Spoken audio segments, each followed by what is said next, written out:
始動搖，自細很聽教，笑容何其重要，容讓是禮貌，道歉不可缺少。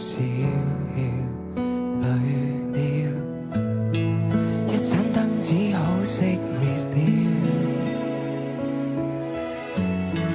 一粒星顯得更寂寥。難道我寧願他人好，最後連想講出感覺亦怕很無聊，存在亦變得多麼少。誰會喜歡聽我吐苦水？想要的如何爭取？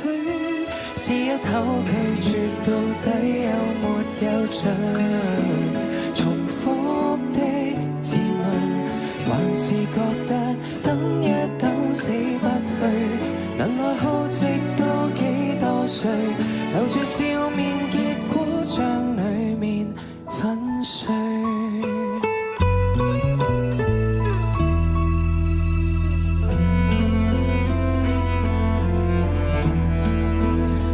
再怪原生家庭悶得很，我未能圈出界線，可怎麼不分？任何事亦太傷心，太着緊。誰會喜歡聽我吐苦水？想要的如何爭取？試一口拒絕，到底有沒有罪？重複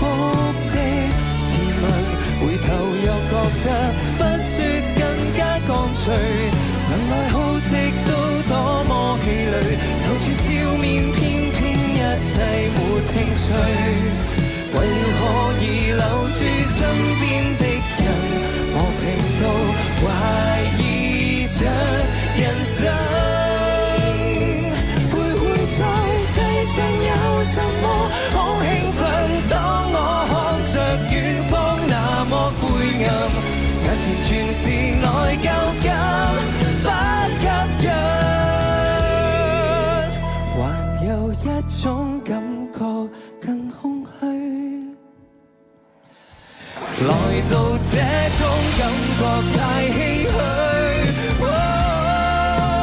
連面對自己也開始想潑冷水，唯一的願望還提示我不要活成自己討厭的模樣。